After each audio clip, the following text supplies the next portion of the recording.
بسم اللہ الرحمن الرحیم۔ شروع کرتا ہوں اللہ کے پاک نام سے جو بہت بڑا مہربان نہایت رحم والا ہے۔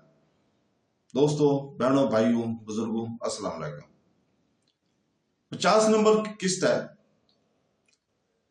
تاریخ اسلام کی۔ اس میں ہم آج بیان کر رہے ہیں صدیق اکبر رضی اللہ تعالیٰ عنہ کا فرمان، اور یا اس کو منشور صدیقی کہہ سکتے ہیں۔ تو دوستو، صدیق اکبر رضی اللہ تعالیٰ نے مدینہ منورہ میں آتے ہی اول ایک فرمان لکھا اور اس کی متعدد نقلیں کرا کر قاصدوں کے ذریعے مرتد قبیلہ کی طرف ایک ایک فرمان بھیجا کہ اول جا کر تمام قبیلے کے لوگوں کو ایک مجمع میں بلا کر یہ فرمان سب کو سنا دیا جائے۔ اس فرمان یا منشور کا عام مضمون یہ تھا کہ ابو بکر رضی اللہ تعالیٰ عنہ خلیفہ رسول صلی اللہ علیہ وسلم کی طرف سے ہر اس شخص کو جس کے پاس یہ فرمان پہنچے، خواہ وہ اسلام پر قائم ہو یا اسلام سے پھر گیا ہو، معلوم ہونا چاہیے کہ اللہ تعالیٰ نے محمد صلی اللہ علیہ وسلم کو سچا نبی بنا کر بھیجا، جو خوشخبری دینے اور ڈرانے اور اللہ کے حکم سے لوگوں کو اللہ کی طرف بلانے والے ہیں اور ہدایت کے سراج منیر ہیں۔ جو شخص دعوت اسلام قبول کرتا ہے، اللہ تعالیٰ اس کی ہدایت دیتا ہے اور کامیابی کا سیدھا راستہ بتا دیتا ہے، اور جو انکار کرتا ہے بحکم الہی اس کو بذریعہ جہاد کی طرف رجوع کیا جاتا ہے۔ حکام الہی کو نافذ فرمانے، مسلمانوں کو نصیحت کرنے اور اپنے فرائض و تبلیغ کو نجومی سر انجام دینے کے بعد حضرت صلی اللہ علیہ وسلم اس دنیا سے تشریف لے گئے۔ اللہ تعالیٰ نے اس کی خبر قرآن مجید میں پہلے سے دے دی تھی۔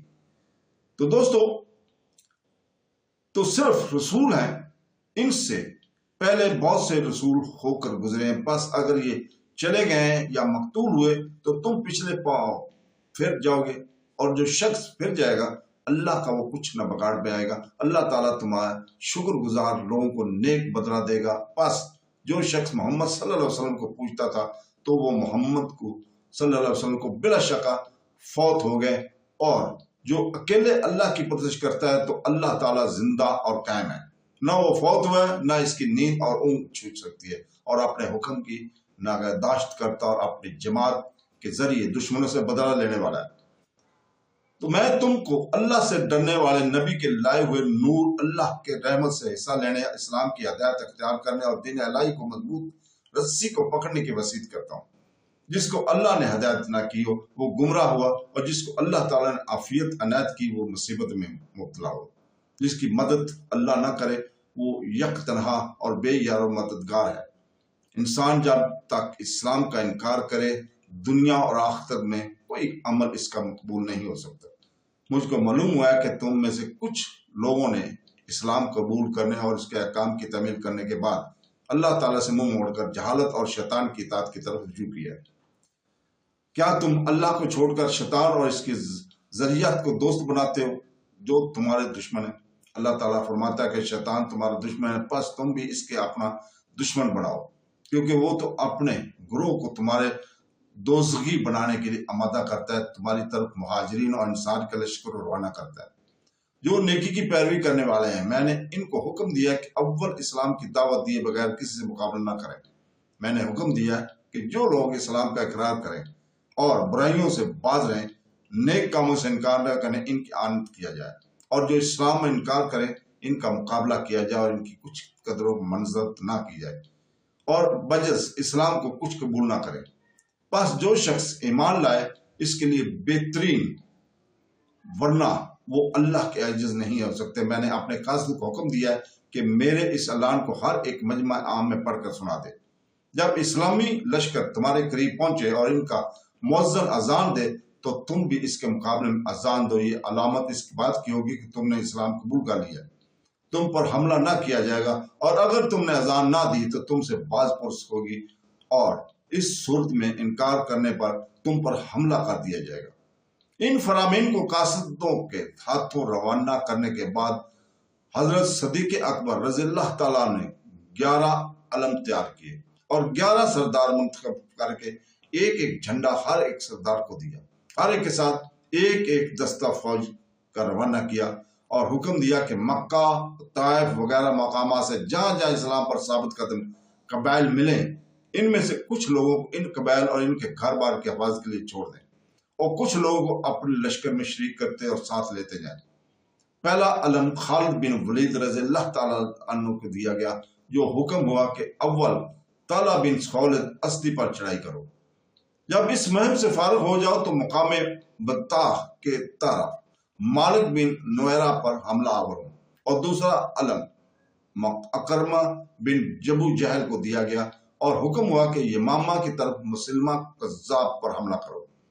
تیسرا علم شجیل کو سپرد ہوا کہ حکم ہوا کہ اکرمہ کی امداد کرو، اور یمامہ سے فارغ ہوگا حضرت موت کی طرف بنو کندہ اور بنو قزاح پر حملہ آوری کرو۔ چوتھا علم خالد بن سعد بن عاصی کو ملا اور حکم ہوا کہ تمام ملک شام کی سرحد پہنچ کر اس طرف کے قبائل کو درست کرو۔ پانچواں علم امرہ بن عاصی کو سپرد فرما کر حکم ملا کہ مرتدین بنو قزاح کی طرف جاؤ۔ چھٹا علم حذیفہ بن موسم کو دیا گیا، ملک امان کی طرف جانے کا حکم دیا۔ ساتواں علم ارجہ بن کو سپرد کر کے اہل میرہ کی طرف جانے کا حکم دیا۔ حذیفہ اور عرفہ کو یہ بھی حکم ملا کہ دونوں ساتھ ساتھ رہیں۔ جب ملک امان میں رہے تو حذیفہ امیر اور ارجہ متحد ہوں گے، اور جب میرہ میں ہوں گے تو عرفجہ امیر ہوں گے اور حذیفہ متحد سمجھے جائیں گے۔ آٹھواں علم طریفہ بن عاجز کو دیا گیا اور حکم ہوا کہ بنو سلیم اور ان کے شریک حال بنو حوازن کی طرف جاؤ۔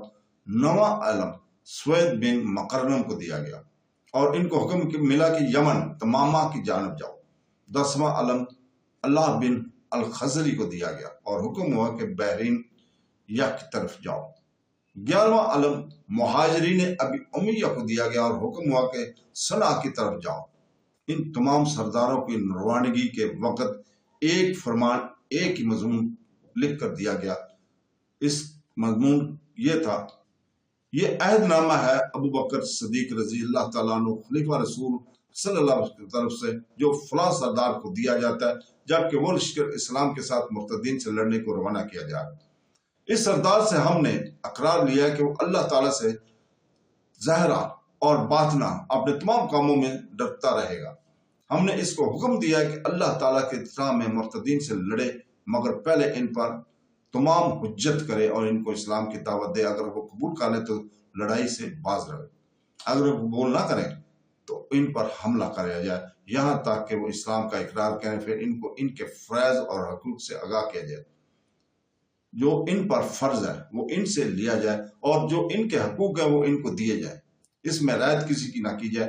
مسلمانوں کو دشمنوں کے ساتھ جنگ کرنے سے روکا جائے جس کے احکام الہی کا انکار کیا، اس سے لڑائی کی جائے گی، اور جس نے دعوت کو قبول کیا وہ بے گناہ سمجھا جائے گا، اور جو شخص اقرار کے بعد دل میں کچھ اور عقیدہ رکھتا ہوگا اس کا حساب اللہ تعالیٰ سے اس سے لے گا۔ جو لوگ منکر ہو کر لڑائی تک نوبت پہنچا دیں گے اور اللہ پر مسلمانوں کو غلبہ عطا کرے گا تو مال غنیمت علاوہ خمس کے تقسیم کر دیا جائے گا اور خمس ہمارے پاس بھیجا جائے گا۔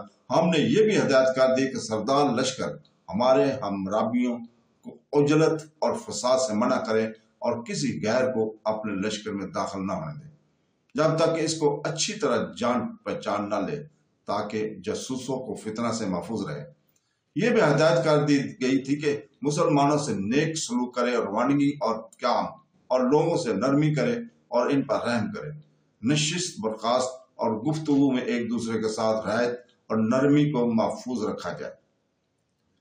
یہ تمام سرداران ماہ جمادی اول سن ہجری 11 میں مدینہ منورہ سے روانہ ہو کر اپنے اپنے مقررہ علاقوں کی طرف جا کر مصروف عمل ہوئے۔ تو دوستو، اس کے ساتھ ہی ہم اجازت چاہتے ہیں۔ اللہ حافظ۔